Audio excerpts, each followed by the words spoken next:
Olá, boa noite. Eu sou Rosiane Kennedy. Você confere com a gente a partir de agora as notícias que circularam hoje nos corredores do poder. Após prisão de Lula, PT avalia mudar a sede do partido para Curitiba, onde o ex-presidente está preso. Presidente Michel Temer diz que o Brasil vive um momento difícil na política, mas que é preciso manter a estabilidade no país.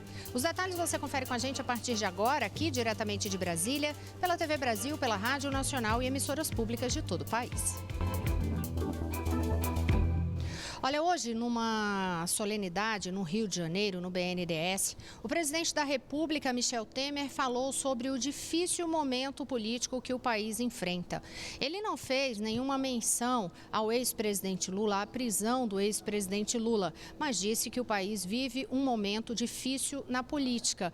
Ele estava falando sobre números da economia, que havia, e ressaltando que o Brasil havia superado esse momento difícil que passou na economia, mas que agora enfrenta um momento difícil na política. E é que preciso seguir a situação normativa do país, seguir as regras normativas para garantir estabilidade. Acompanhe. As bases, os alicerces, os suportes para o crescimento do país foram plantados nesses quase 2 anos de governo. Isso é fundamental para o país. Nós temos que ter consciência disso, né? Nós precisamos saber que nós saímos num momento difícil do país, continuamos num momento difícil também, sob o foco político, mas nós temos que seguir adiante. E seguir adiante significa cumprir exatamente a normatividade nacional, cumprir a Constituição, cumprir rigorosamente o sistema normativo nacional, porque é isso que dá estabilidade ao país, não é verdade? Nós só temos, me permitam dizer, nós só temos organização quando você tem cumprimento restrito e estrito à norma jurídica. E cumprindo o que foi determinado até o momento, por exemplo, em relação a todos os julgamentos que já ocorreram, em primeira, segunda instância e com recursos julgados no Supremo Tribunal Federal, depois do cumprimento de todas essas etapas, o ex-presidente Lula foi preso no fim de semana, foi levado para a Superintendência da Polícia Federal em Curitiba. É para lá que a gente vai agora conversar com o repórter Estevão Damásio, porque após essa prisão, né, Estevão, o PT passou a avaliar a possibilidade de transferir a sede aí, para a capital do Paraná. Boa noite. Boa noite, Rosiane. Isso mesmo. Há pouco, a senadora Gleisi Hoffmann, que é a presidente do PT, informou que a legenda decidiu transferir a sede aqui para a capital paranaense, pelo menos enquanto durar o período de prisão do ex-presidente Lula. A senadora Gleisi Hoffmann está participando neste momento de uma reunião do Diretório Nacional do Partido. E trata-se, obviamente, de uma medida muito simbólica. Tenta demonstrar que a legenda está unida e que não existe um plano B. Eles querem que Lula permaneça no páreo como pré-candidato, mesmo tendo sido condenado em segunda instância, o que contraria a lei da ficha limpa. Mas, Rosiane, toda esta mobilização política, que inclui inclusive a vinda amanhã de 10 governadores aqui a Curitiba, os governadores do Nordeste e os de Minas Gerais e do Acre, vão tentar vir aqui para visitar Lula na prisão.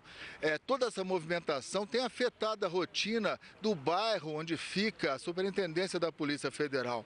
É um bairro de classe média, com muitas residências, e algumas delas, os muros, fazem a divisão com o próprio muro da Superintendência da Polícia Federal. Neste momento, o acampamento de militantes que apoiam o ex-presidente da República continua montado a poucos metros aqui dentro da faixa de segurança definida pela Polícia Militar. Alguns moradores estão reclamando, obviamente, da perda de privacidade, da dificuldade de deslocamento, e hoje, o primeiro dia útil após a prisão, a Superintendência da PF retomou a rotina. Por exemplo, quem já tinha agendado para a emissão de passaportes, pôde entrar se identificando, né, falando que viria aqui passar pela rua para ir à superintendência da Polícia Federal, mas só que a rotina foi um pouquinho alterada nesse procedimento. As pessoas entraram e formavam filas fora do prédio e depois eram autorizadas a acessar o interior do prédio em grupos para definir todo esse procedimento, pedido, né, da emissão do passaporte. Mas, Rosiane, vamos lembrar agora como foi a chegada de Luiz Inácio Lula da Silva aqui ao prédio da superintendência. Foi no sábado à noite e foi uma chegada muito tumultuada. Vamos acompanhar?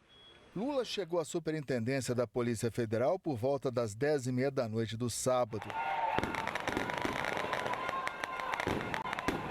Pouco antes do helicóptero que o trouxe pousar, bombas de efeito moral explodiram junto a apoiadores do ex-presidente que estavam no portão principal. Tumulto e correria. Bombas de efeito moral, os manifestantes estão impedidos pelo cordão de isolamento. O clima é de tensão total neste momento. 8 feridos, incluindo 3 crianças. Nossas imagens mostraram o momento em que policiais federais atiraram as bombas e balas de borracha. A PM rebateu críticas e disse ter reagido às agressões. Houve um momento em que alguns manifestantes começaram a arremessar pedras contra viaturas da Polícia Militar, contra policiais militares, inclusive um dos policiais militares está ferido também na região da cabeça, está sendo encaminhado para exame de lesões no IML. Após a confusão, as primeiras informações da chegada do ex-presidente vieram com a senadora Gleisi Hoffmann. O delegado Valeixo nos disse que está bem, foi bem recebido. O presidente saiu de São Bernardo, como ele sempre está, de forma tranquila, segura e tranquila, porque tem a consciência tranquila, é inocente e vai enfrentar isso tudo de cabeça erguida e tenho certeza que vai sair mais forte do que entrou. Do outro lado do prédio, manifestantes comemoraram a prisão. Dentro da superintendência, o ex-presidente da República começou a rotina, recebendo a mesma alimentação dos outros 20 presos. Pão e café com leite e marmitas. Banho de sol de 2 horas, no entanto, separado dos demais. Bem, Rosiane, a pré-candidata à presidência da República, Manuela Dávila, do PCdoB, também esteve hoje aqui visitando o acampamento dos militantes que apoiam o ex-presidente da República e ela defendeu o que chamou de união dos partidos de esquerda e até disse que enquanto Lula estiver preso, irá suspender todas as atividades da pré-campanha dela. Vamos acompanhar. As candidaturas de esquerda, desde o final do ano passado, já têm um programa mínimo comum, né? PSOL, PDT, PT e PCdoB, nós já escrevemos um programa para o desenvolvimento do Brasil. Então nós temos pontos comuns e isso garante que certamente no segundo turno nós estejamos juntos, porque essa é uma das principais batalhas que nós temos, né? Quais serão as saídas para a crise econômica que o Brasil vive. Portanto, Rosiane, um resumo aí desta mobilização política que aconteceu hoje aqui na capital paranense. Daqui a pouco a gente volta com as primeiras informações sobre a rotina do ex-presidente Lula no interior do prédio. Tá, joia, Estevam, a gente volta a conversar também sobre as declarações que a defesa do ex-presidente deu aí em Curitiba agora à tarde. E a gente segue falando neste assunto. O Estevam ressaltou aí a situação da violência, né, que foi registrada. A gente lembra que, inclusive, representantes do Partido dos Trabalhadores, eles entraram aqui com um pedido na Comissão de Direitos Humanos da Câmara, oficiando o governo também do Paraná para pedir explicações sobre essas agressões. Mas aí a gente vai lembrar de outras agressões. Foram aquelas agressões que a gente, inclusive, citou aqui na sexta-feira, aquelas agressões à imprensa e aquele caso registrado, o mais grave até agora, que resultou num homem com traumatismo craniano, ele que foi empurrado por militantes ali, que em defesa do ex-presidente Lula, terminaram empurrando, ele bateu na quina ali de um caminhão e está com traumatismo craniano.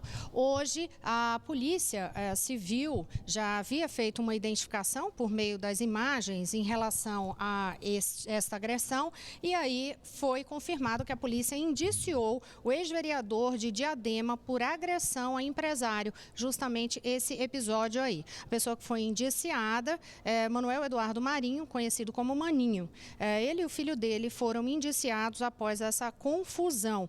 Ele é ex-vereador de Diadema. Em relação à situação do empresário, Carlos Alberto Betoni, o hospital onde ele está internado, em São Paulo, o Hospital São Camilo, divulgou o boletim médico agora à tarde e disse que o quadro dele é estável. Olha, esse clima de animosidade, de agressividade, a gente verifica nesses atos ocorridos nesses dias e a gente verifica, por exemplo, em discussões em redes sociais, discussões nos locais públicos, dos mais variados tipos e tons, cada vez mais elevado de forma lamentável, como eu venho falando desde a semana passada, que sempre falo isso, né? Manifestação sempre é algo absolutamente democrático. Quando parte para violência, aí sim você passa para atos criminosos, é o que está ocorrendo nesses dias em relação a esse desdobramento que ocorreu sobre esses casos de violência. E eu falei sobre esse tom, aproveito para lembrar só um outro programa que eu apresento na segunda-feira, que é o Conversa com Rosiane Kennedy. Eu falei sobre esse clima hostil que o país vive no momento, numa conversa que eu tive com a atriz Maite Proença. Eu gravei com ela na semana passada, em São Paulo, antes de ter ocorrido, de fato, a prisão do ex-presidente Lula. Então, não tinham ocorrido esses atos de violência ainda. De toda forma, ela falou muito da preocupação sobre esse tom de radicalismo que toma parte do país. Acompanhe. Com 60 anos, a paulistana Maite Proença é considerada uma das mulheres mais belas do país. Premiada no cinema, no teatro e na TV, já participou de mais de 30 novelas e minisséries. Entre seus papéis memoráveis está Dona Beija, da extinta TV Manchete. Com 40 anos de carreira, é também apresentadora e escritora. Nesta entrevista, Maite fala sobre feminismo, da importância da mulher nos lugares de comando e sobre os perigos da polarização na sociedade atual. O radicalismo nesse momento é muito perigoso no Brasil, eu acho, né? De ambos os lados. Porque se a gente tiver um radical no poder, tudo pode acontecer. Pode ter uma movimentação social agressiva, pode acontecer de tudo, ele não vai conseguir, as polarizações não vão permitir que ele governe. Então a gente precisa preparar a gente que tem uma visão mais ampla, né? Não tem só duas verdades, como parece. Há muitas verdades e elas têm que ser enxergadas. Tem gente pensando coisas de uma forma mais abrangente, né? São os brasileiros, somos todos brasileiros. Olha, é curioso também que em outro trecho dessa conversa, ela diz algo muito relevante para esse momento político, que é o seguinte: se você quer ser ouvido de fato, fazer o seu discurso avançar, não adianta falar só com quem fala a sua língua, né? Quem pensa da mesma forma que você, mas tentar levar seu discurso a outras pessoas. Ela diz só que para você chegar com esse discurso a outras pessoas é preciso ter um discurso afável, porque senão você vai continuar falando somente entre os seus. A gente lembra, o Conversa com Rosiane Kennedy entra no ar às segundas-feiras, 9h15 da noite. Eu volto a conversar com o Estevão Damásio lá em Curitiba. Estevão, você disse que voltaria justamente para a gente trazer informações aí sobre as estratégias de defesa. E aí a gente vai, aliás, já estão me chamando aqui, eu já estou com esse bloco para lá de Estourado. A gente querendo trazer as informações aqui, tudo a tempo e a hora, porque há pouco Zanin deu informações lá por Curitiba. Mas no próximo bloco você vai conferir com a gente, então, as novidades lá de Curitiba em relação ao que tem sido essa movimentação da defesa do ex-presidente Lula. Daqui a pouquinho eu volto já.